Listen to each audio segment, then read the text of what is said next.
Hi, I'm Keith, and this is my dad, Kerwin. Our guest on this episode is Okiro, one of the most popular YouTube content creators. They're a talented filmmaker who provides insightful commentary on anything and everything related to pop culture, including Star Wars, Marvel, Game of Thrones, House of the Dragon, and The Last of Us. Mr. Okiro, welcome to Fathers and Galaxy. You are really hyping me up here. I'm glad to be here. Should have got the DJ music. Thank you, Okiro. Thank you. Before we even start, getting into our conversation, getting to know more about you, I just want to say that I want to thank you because when we started our podcast almost 2 years ago, and when we thought about getting onto Twitter, you were one of the few people, the first persons to actually welcome us into the Star Wars community on Twitter. So we really do appreciate that. You are very influential because, whenever you mention our name, we find that we get followers very quickly right after. So people are listening to you, and we just thank you for promoting our podcast on Twitter. Thank you. I love you guys a lot. My dad got me into all this pop culture stuff, Star Wars, Marvel, DC, everything. And to see you and your son doing this, it reminded me of my childhood. So I'm like, this is the least I can do. I think this is one of the best things I've seen on the entire platform. Just a family sharing their love of entertainment together. I think that's beautiful. Yeah. You guys are very underrated. Very underrated. Wow. Thank you. Thank you so much. All right. We appreciate that. Thank you. So our first question, whenever we do an interview, we always start with this because dad logic. So let's go back to the beginning. Tell us about where you grew up and some of your favorite childhood memories. I grew up in New York City, and one of my favorite childhood memories was my mom and dad sing me down to show me Star Wars. They were a Star Wars couple. Their first date was actually to see the first Star Wars movie, A New Hope, when it was just called Star Wars in 1977. So I'm literally here because of George Lucas, and I curse him every day for it. Yeah, so my favorite childhood memories was my parents sitting me down around the age of 3 and introducing me to this space opera. It was like a tradition in our family. My older sisters had it, my younger sisters had it, and I had it. So it was great. Like we still basically Force. We all have the imprinting of Star Wars and an unhealthy attachment to it, and that's how we all did. That was my childhood. It was great. Wow, that's pretty awesome. Yeah. Yeah. So you already told us how you were introduced to Star Wars, but who's your favorite character? That is horrible. That's like asking your dad who's his favorite family member. You can't ask that, but I have an answer to that. My favorite character is Luke Skywalker all day. He was the first character I met in Star Wars, and I've been with that character since I was a little kid. From Legends to the new canon to the video games, I love him. I think he's one of the most inspirational characters in fiction. Just this farm boy turned Jedi who, despite all the horrors he went through, stayed kind, saved his father, and he had a happy ending with his family. I love that. Yeah. Do you find Luke Skywalker is you? Do you have some similarities, you think, of Luke Skywalker? Oh, not at all. Not at all. We are very different. When I was a kid, I was hoping I'd be more like Luke Skywalker. I'm closer to Anakin. I'm sometimes messing up, saying the wrong thing, but my dad's closer to Luke. And whenever I think about the kind of person I want to be, I want to be like Luke because it reminds me of my dad, and I want to be like him. So I'm getting there. I want to be like you, Dad. Do you really? Yeah. Wow. Oh, is that a joke at the end of this? No, I'm serious. Okay. Who's your favorite family member? Who's my favorite family member? He's giving you the question. He's giving you the Anthony Mackie smile you too. Can say yourself. No. I understand what you're saying. You can't pick favorites. I don't choose favorites. No. Your favorite family member is everyone. Okay, everyone is my favorite family member. All four of us. I mean, we're a unit, so We a squad. That's right. We function as When one. one of us rolls out, we all roll out. Exactly. That's it. I like that. So coming from New York, just to let you know that I am also from New York. I grew up in Brooklyn, Bedford-Stuyvesant. And my wife Tanya is from the Bronx. So we know that New York is multicultural, and everything you need regarding especially the arts and entertainment is there, right? Did you? I mean, looking at your videos, you're very talented. So I was wondering if you went to any filmmaking school to learn the tricks on how to create videos. Yeah, it's kind of funny because I graduated from film school. I have a bachelor's, and it did not prepare me in the slightest for YouTube. First time I got on a microphone to make like a YouTube video, had trouble remembering the script. The editing was all over the place. It's kind of like a baptism by fire thing. I think making content creation, it's like an entirely other animal.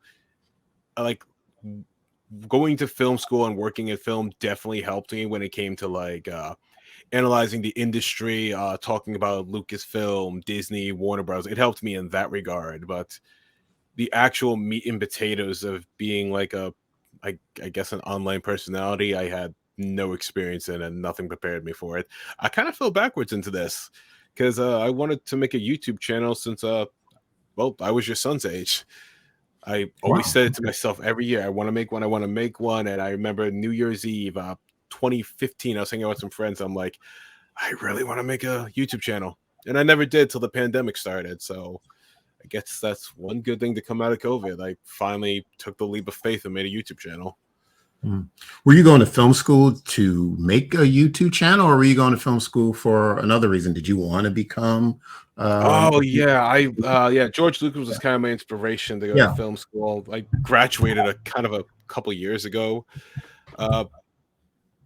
Yeah, no, I film school kind of just came long before YouTube. It was just the pandemic hit. I lost my job, which was horrible.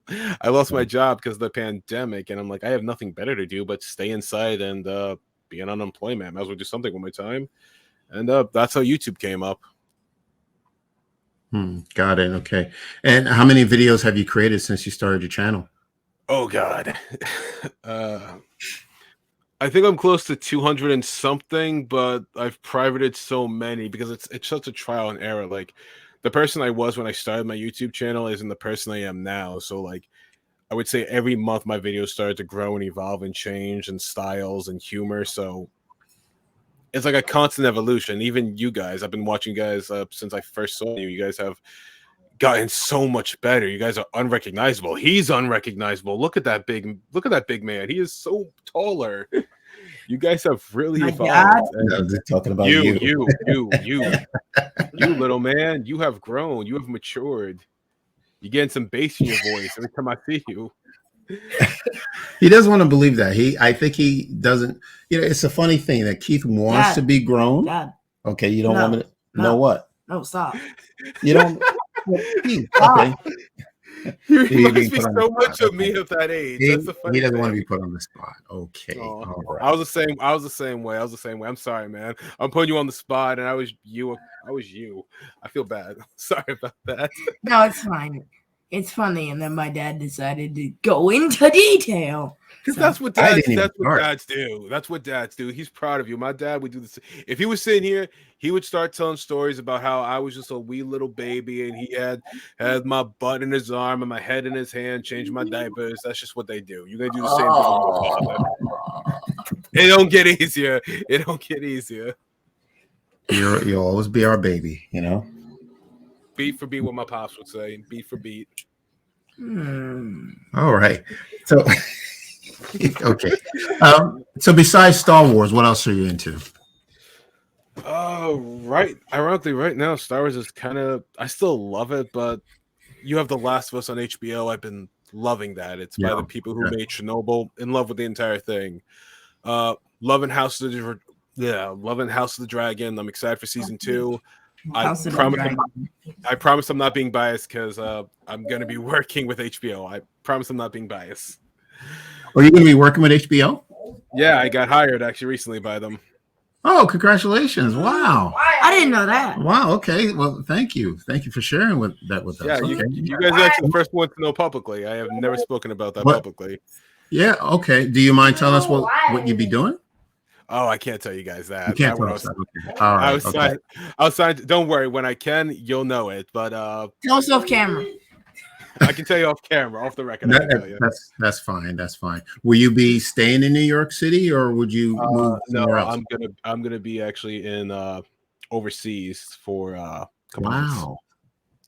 Yeah. Wow. I'll be back though. Yeah. Well, that's pretty exciting. Oh yeah, I haven't been overseas since 2016, so I'm really excited. Yeah. Wow. But House. Oh yeah. You go ahead. What? No. I was gonna say House of Dragon? Dragon and Last of Us. Basically, a lot of other pieces of me I've been really enjoying these days. God of War, Ragnarok. Just been a little all over the place, floating around. Marvel Comics fan and DC fan as well, or Marvel? I'm a little, except for Spider-Man, the X-Men. I don't really know much about Marvel except for the MCU. But DC, love DC. I grew up with DC. I know everything DC. I love it. Okay. Yeah. Did you grow up reading comic books? Yeah. Yeah. Okay. Batman comic books. My dad was really into Batman. It's funny. He only watched the Superman stuff, but he bought the Batman comics, which I always thought was interesting. Superman's his favorite character, but like he always would buy me Batman stuff. Would always sit me down, Batman the animated series. I remember, I think the first comic I read was A Death in the Family, where Jason Todd died. Sorry for the spoiler alert. I know it's a couple decades old, but what about you? Did you read comics when you were growing up? Sure. Yeah, actually I did. I was more into Marvel than DC. I read a lot of Marvel comics. Moon Knight especially was my favorite comic book. And when they started that run in 1980, I bought every single issue, and I still have them. Yeah. It went up to issue number 38, and then they dropped Moon Knight for a little bit, and then they reissued it with new Moon Knight, new characters, new series. But yeah, Moon Knight was someone I was very into. Spider-Man, Miles Morales, for the last 10 years, I would say is love Miles. Probably my favorite Marvel character right now. But as far as the films, I mean, not until the MCU came along, I was a big fan of the DC films, with Superman with Christopher Reeve, and the Tim Burton Batman films, the Christopher Nolan Batman films. Yeah. So The Dark Knight. Yeah, right. Exactly. And then, you must be excited to have Michael Keaton back then.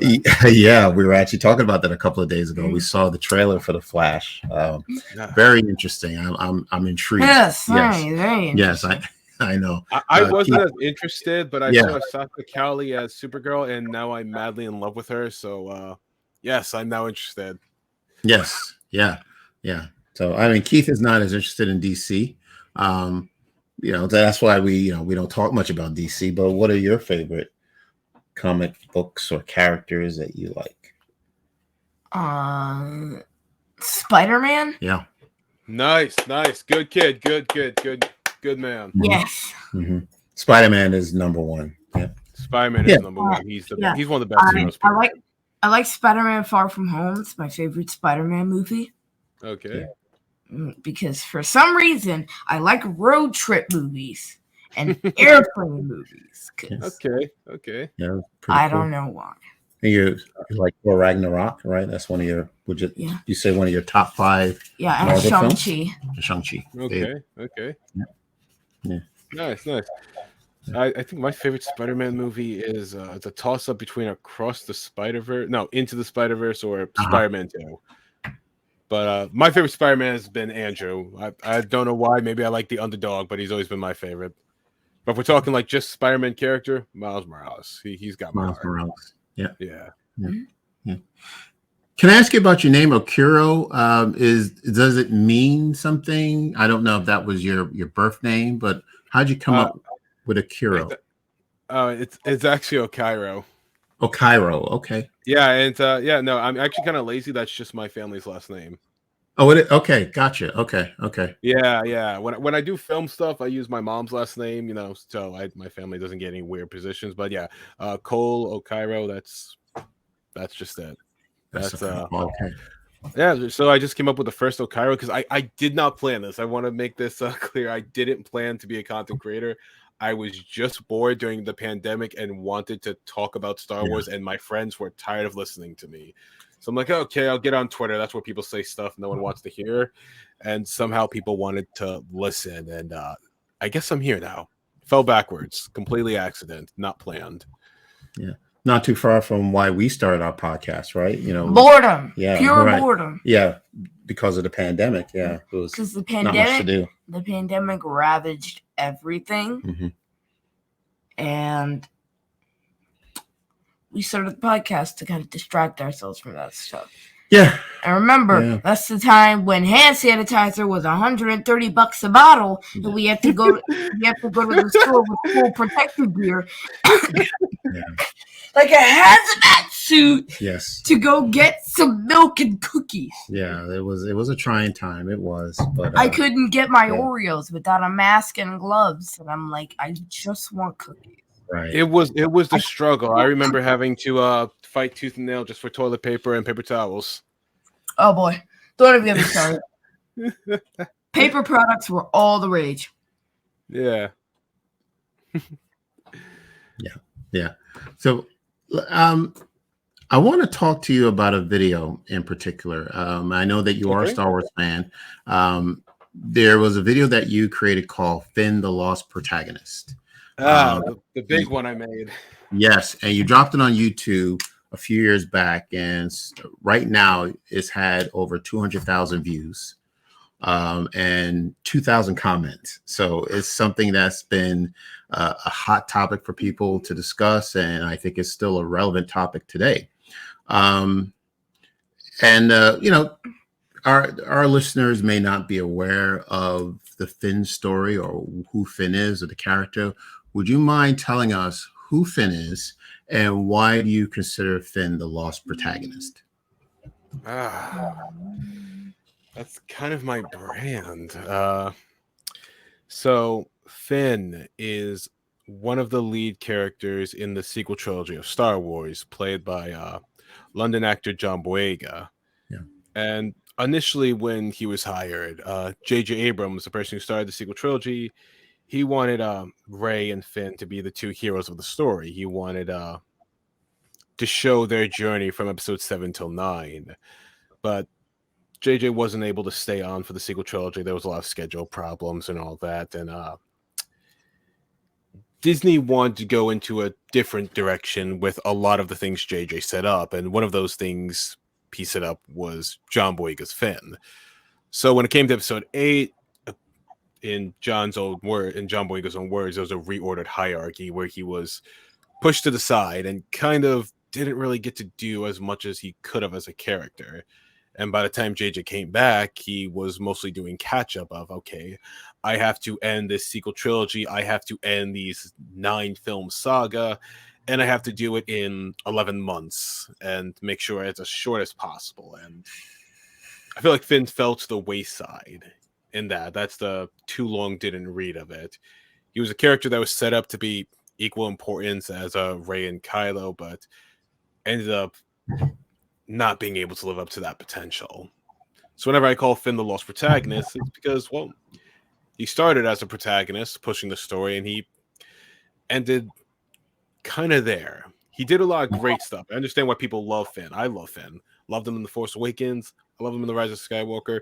And there's a lot in The Last Jedi to like about his character. But I think almost everyone feels like the character could have gone a lot farther. And it's never great when you see a character that start out so strong and kind of not really go as far as he could have. Yeah. And the entire trilogy, like The Force Awakens, was an amazing start to the saga. I like this kid. This kid. This is why we have the Mad Libs book. Yes. I might have to adopt this kid from you. I might have to adopt him. Yeah. And The Force Awakens began the start of a new saga, replenishing a franchise that had been gone for the past decade. And Yeah, it then was gone for a while. 2 years later, out comes The Last Jedi, and it's still good. But Finn is just completely out of it because the main storyline was focusing on Rey and Kylo, and I'm not saying you couldn't do that. I'm just saying the rest of the characters, especially Finn, weren't able to do much because of the fact that the story was focused on them. And most importantly, Finn was just completely thrown to the wayside for that movie. And like you said, at the end, it was kind of like, we got to throw this movie together in 11 months. And the directors just kind of took everything they could, threw it back together, and made it into a movie with The Rise of Skywalker. And I think that's what happened. So much, and that's why Finn didn't get a story. Because when J.J. Abrams had to drop off the project, the storyline changed a lot. Yeah, no, you're right. I mean, there was a lot to do. I mean, there was a lot to do with the sequel trilogy. I mean, I don't know how much I've been able to discuss this with you guys, but there was a lot of story. Just episode 9 alone, according to co-writer Chris Terrio, could have been 2 movies. And they didn't have time for that. So a lot of the things that got cut turned out to be Finn stuff. And there's some unfortunate other reasons for it. Like John Berger said, his experience with Star Wars was affected because he was black. And there's a reason for that. Bob Iger, when he was with Disney, and Alan Horn, when he was with Disney as well, they were really focused on international markets. And as you guys know, unfortunately, black people aren't as welcomed in international markets and movie theaters. So, remember the poster? The poster for The Force Awakens, and then most people don't talk about this, but if you noticed in the poster for The Last Jedi and The Rise of Skywalker, he's never big. He was big in the first poster, and then he was never made big again, which kind of symbolizes his role in the sequel trilogy. He started big, but for reasons out of the director's control, he was made smaller. Because I've heard lots of people say, like, oh, as much as I do wish Ryan did more with the character, at the end of the day, you would never have to worry about Rey or Kylo being sidelined. But you had to worry about Finn, and that's because, well, with or without whatever director, Disney wasn't really ready for that character. And like John said, like, it was characters like Reva now being allowed to be a main character that's in the story from beginning to end. That's great. That shows that at least there are some people trying to right the wrongs of what happened in the sequel trilogy, and that gives me more hope. Yeah. But like the thing is, there's really only been one of us in a movie or in a trilogy, in fact. Because if you remember the prequels, it was Mace Windu. In the original trilogy, it was Lando Calrissian, and now it was Finn having a bigger role. But then he just kind of got minimized. Yeah. It's like somebody had too many Chrome tabs open and decided to shrink one. Like, that's a pretty good analogy. Yeah, I mean, Google Chrome, everyone, say it to Google. When I saw it was a second trailer for The Force Awakens, and this was the one where it starts off. You see the desert planet, and then you hear Andy Serkis's voice as Snoke, and he says, "There's been an awakening. Have you felt it?" And then you heard that trumpet blast, and the first face you saw was John Boyega. Right, exactly. And I was intrigued, that, wow, they start off this trailer with him, this character in a stormtrooper outfit, right? Very interesting. Revolutionary. We've never seen that before. We don't know anything about any stormtrooper at the time. And for it to be, this person in the suit, as a stormtrooper, and as the first face you see on the screen, it was very interesting. I was ready to buy my ticket right then and there. And I thought what Star Wars, I like that word revolutionary. What Star Wars was doing was revolutionary. And when I, begun to hear more interviews with John Boyega and about his character and how often he has said that J.J. Abrams said to him that he is the star of the film.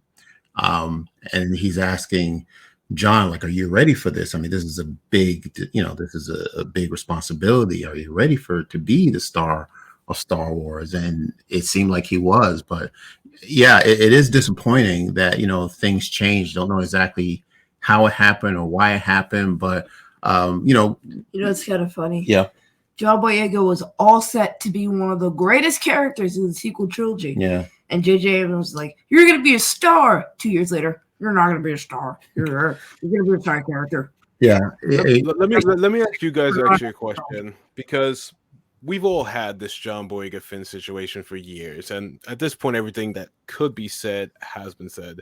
But let me ask you this: say John is willing to come back, he would want to come back. Let me ask you, what would you want? What would you want to see from him in a new story? Because you see stories like Marvel, DC, even the Sony Spider-Man movies. You see characters come back even after the main story is done. Andrew came back. Michael Keaton has come back. We just got a new story recently with Hayden. Toby came back. We have a new story recently with what's called Ewan McGregor and Hayden Christensen and Kenobi.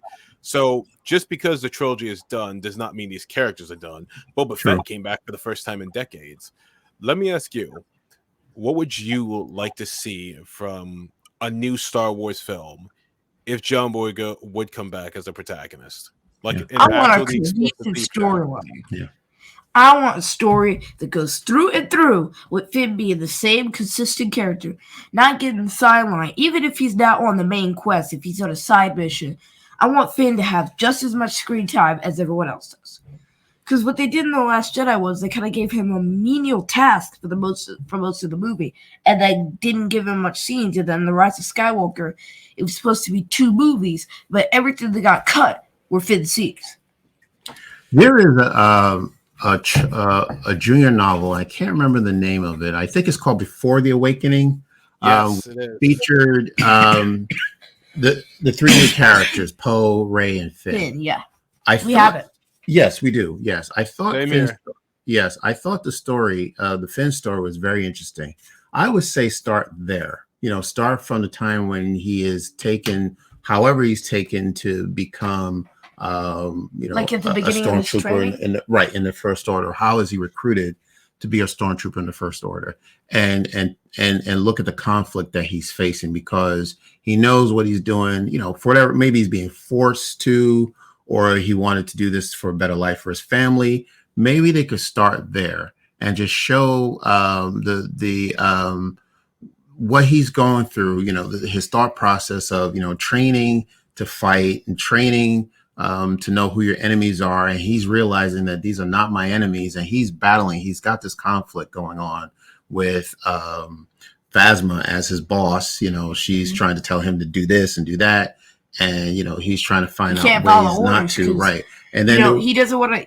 Basically, Finn didn't want to pull the trigger. He doesn't want to hurt innocent citizens with no reason to. Right. Because you remember that scene in The Force Awakens where Finn has the blaster raised to that civilian, but he just lowers it. That's right. Yeah, right. It was a cut scene that he did. Right, had the opportunity to take out a civilian, but he didn't. And I love that scene. I thought maybe if we can go back, do that Finn backstory and start from there. And you can still have John Boyega play. Obviously, he'll be a little bit older, but it doesn't matter. Finn is Finn, right? You can still have him, play that character from the maybe beginning, a year or 2 before The Force Awakens. Right, how he became a stormtrooper. Maybe have an arc where he tries to escape and then gets captured and returned back. But or maybe caught. Right, because I feel like if he's captured, not captured, maybe put him in bad graces, and Phasma would act a lot more towards Finn. Right. Yeah. I think that's where I would see Finn begin, and then maybe you'll see some type of signs of him being force sensitive.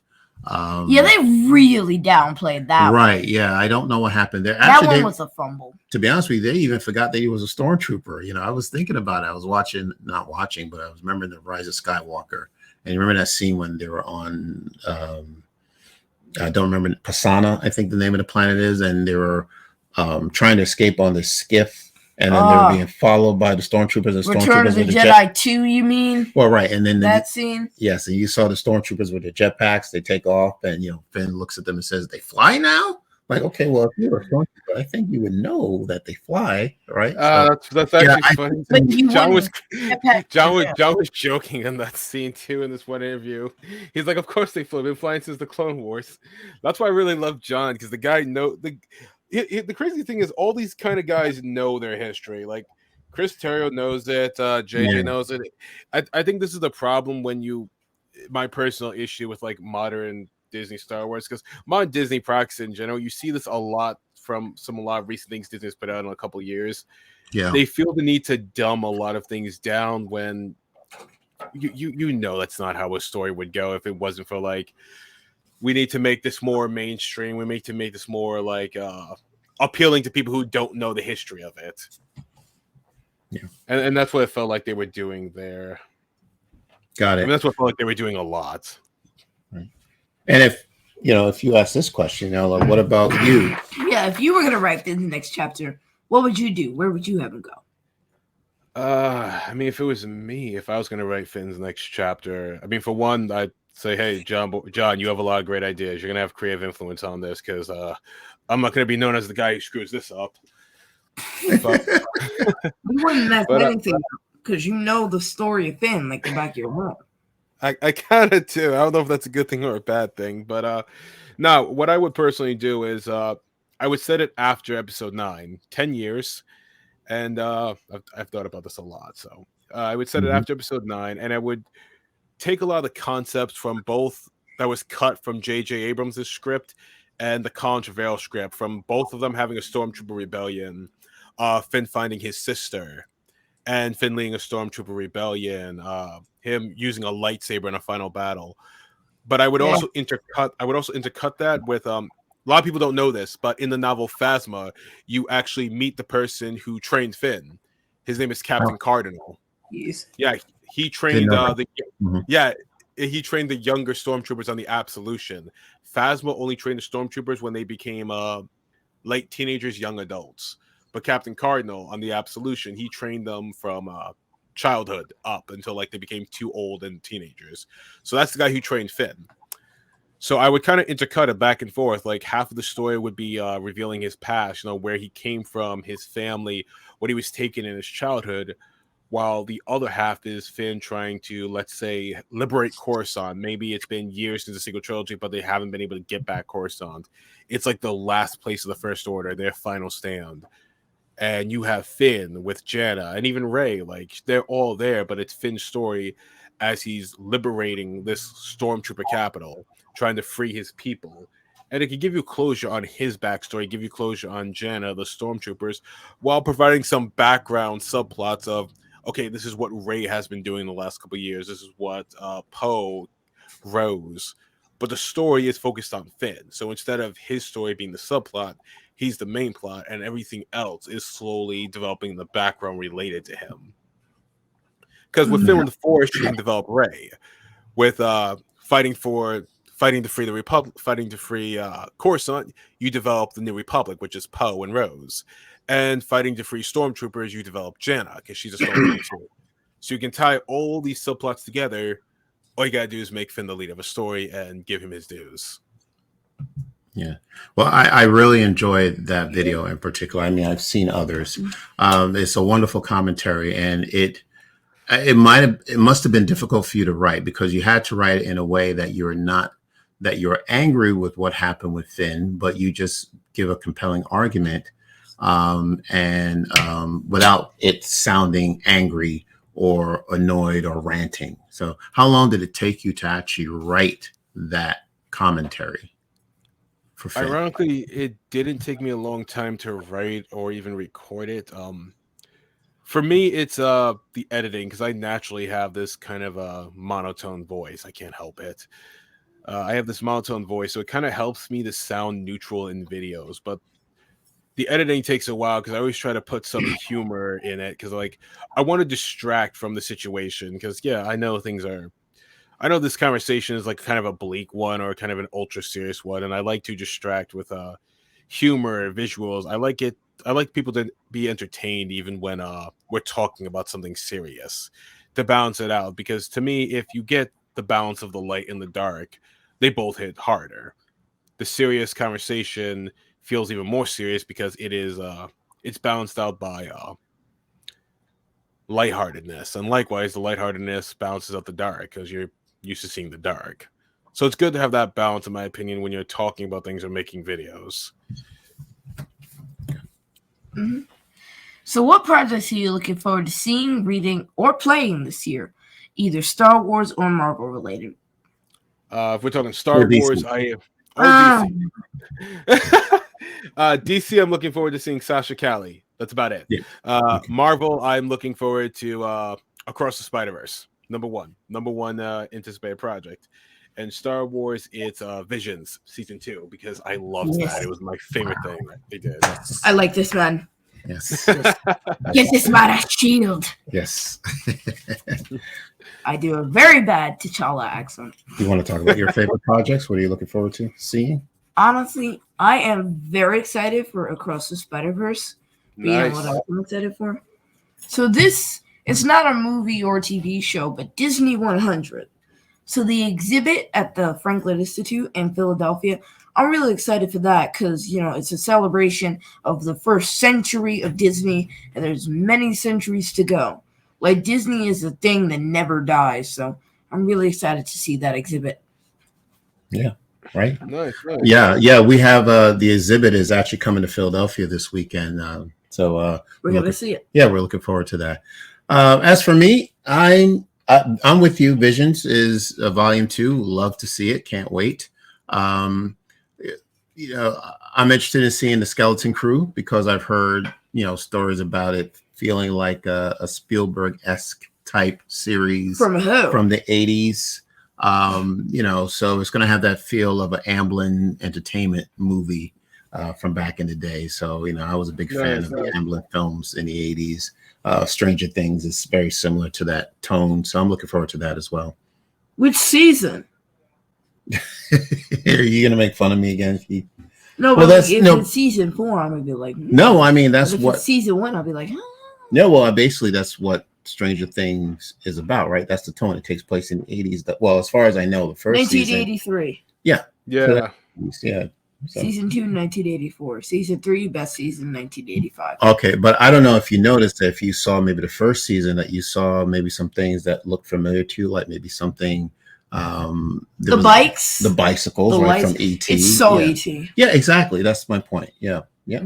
So I believe Skeleton Crew is going to be something in that same vein. So I'm looking forward to that. Yeah. You have a favorite Visions episode?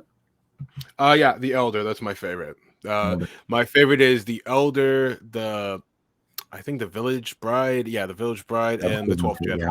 Those are my top 3. Yes. Is it 12th or 9th? Yes, The 9th Jedi. Yes, you're right. Yeah. Very cool. All right.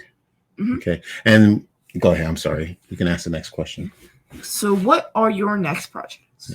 Yeah, I know you're saying that you have something going on that you can't tell us about. Other than the details. Yes. We don't anything else besides that one thing I can't. Well, besides my normal professional life that I'm kind of can't talk about here after we cut the cameras.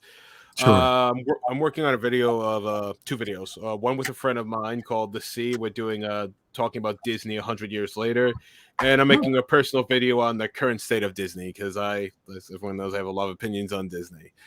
Got it. Yes, you'll find out in the video. Yes. I would talk about them. They would be here forever, and and I can't be here too long, but you'll find out.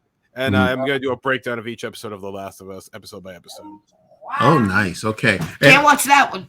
And when will the Disney video be available? 2 days, Thursday. Wow. Okay. I can't wait. All right. Thank you for that. Well, you know what you should do? You should tour the exhibit. And then after the exhibit, because I'm not sure they're going to allow flash photography. Or they might. Well, but, after the exhibit, you should record a video about it, like a live video. Yeah, I've actually never been to anything Disney related. Galaxy's Edge, Disney's World, Disneyland. I'm going for the first time this year. Oh, okay. Just a bunch of grown ass men going to Disney for the first time. Yeah.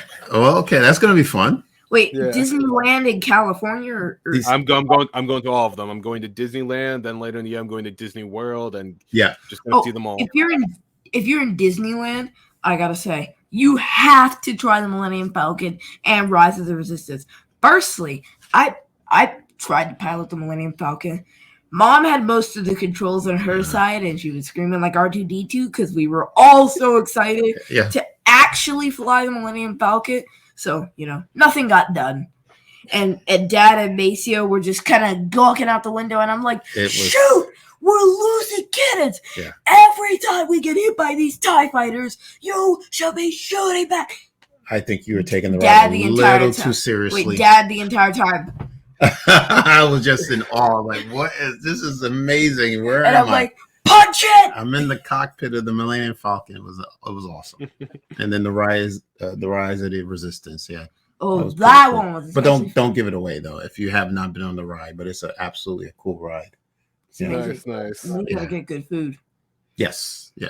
So I can't wait to hear about that trip. Oh, don't worry, I'll post Please. about it.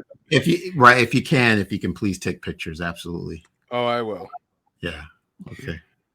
Take us with you. Oh. Yeah. Probably not. All right. Well, yeah. We maybe when we get to know you a little bit more, Okiro, you'll tag us. We'll tag along with you. Nice. Yeah. Well, thank you so much, Okiro. Yeah, I apologize for the mispronunciation, but Okiro, everyone does it. Yeah. Everyone in my life. Don't feel bad. Oh, sorry. Yeah, No, it's okay. It's okay. Oh, I feel My worse. friends did it too. no, that's an easy fix.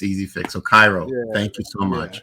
This has been a pleasure. I've been wanting to speak with you for a very long time, and I'm finally glad that we made it happen. So, thank you again.